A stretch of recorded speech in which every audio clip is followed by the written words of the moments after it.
Welcome to Reno Radio. I'm your host, Naomi Finlay, Australia's renovation royalty. My podcast is all about real advice for renovating, designing beautiful spaces, tradie advice, and my weathered to wonderful passion, where we interview amazing rural property owners who are turning their spaces from weathered to wonderful with great design and great renos. Creating beautiful spaces doesn't have to be hard. In fact, it can be one of the most rewarding things you ever do.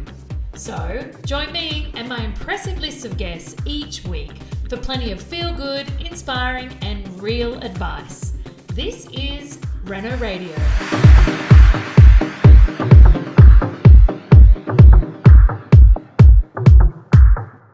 Hey there, Naomi here, and today I want to talk to you all about advertising.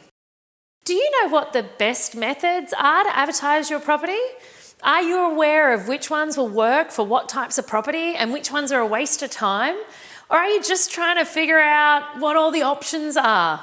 Whether you are using an agent or whether you're choosing to go it alone, promoting your property is absolutely crucial. Successful advertising leads to successful sales. So why is advertising such a big thing? Well, let me tell you. To put it simply, advertising puts potential buyers in the loop. It is essential exposure of your property, without which your buyers wouldn't even know what you had on offer. And the more exposure you get, the more potential buyers that will be getting to walk through the door at the inspections. And the more competition you get means that you have a greater chance of getting a higher sale price. You may have the best property in the world, but if no one knows about it, it's not going to sell. So in a nutshell, good advertising equals more potential buyers equals more profit in your pocket come sale day. So how can you gain more exposure for your property? Well, there are different methods both you and your agent can use to promote your property. And these include everything from online databases, local marketing, newspapers. Don't assume that just because we live in a digital age that the only relevant form of advertising is on the internet. The more traditional forms still have their part to play in spreading the word about your property. So here's a little bit more detail about the different forms of advertising you can use. So we naturally have our online databases. It's true that these days most people head straight to the internet when they're looking for the next property. That's why having your property on things like realestate.com.au or domain.com.au, it's a great way to gain a heads up of exposure, and it turns to heaps of interested buyers to get exposure for your property. It's super easy for buyers to pull it up on the website or on their app, on their phone, and flick through the photos, the floor plans, all the information that you have about your property, ready there waiting for them.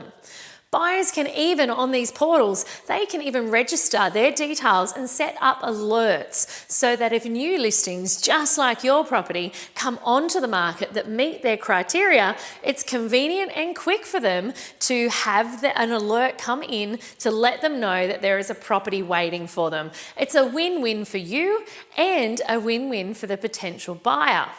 Now, the other benefit of online advertising is that they have a super wide reach. Your property might be suited to young families as well as empty nesters.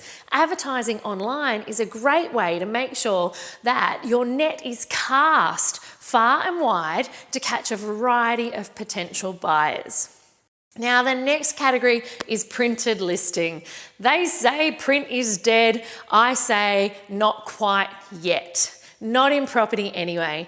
If you have a real estate agent, then your property will most likely be featured in that agency's own magazine.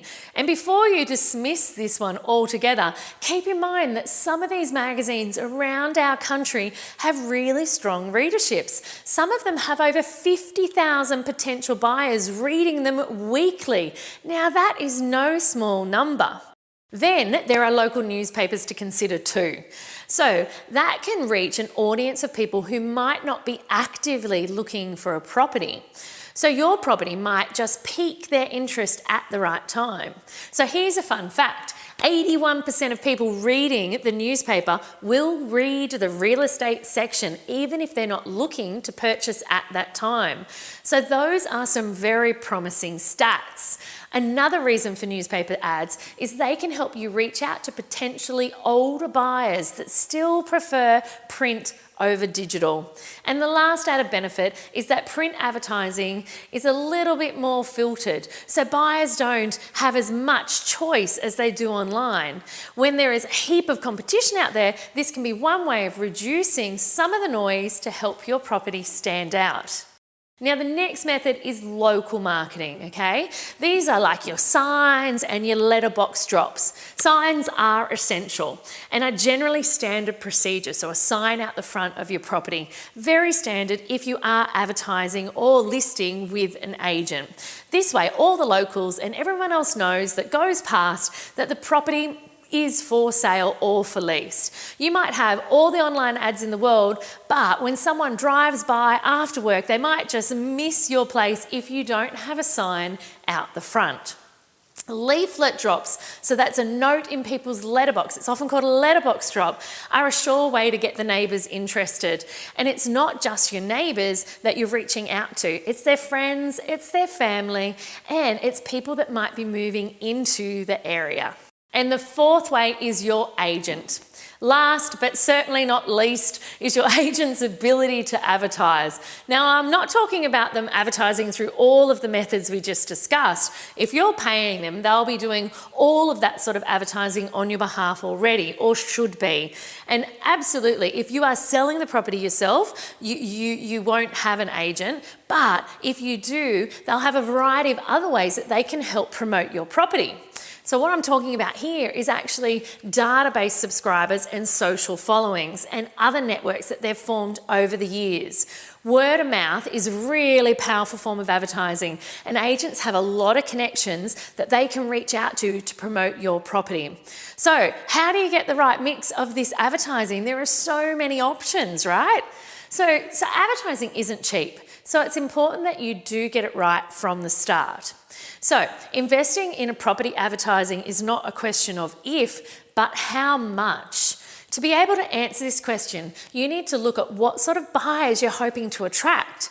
So for example, if you're going to be after those who live locally, then you'd absolutely want to be doing a letterbox drop. Of course, this won't be the only people you're targeting. After all, your potential buyers aren't just locals that live in the area and love the area, right?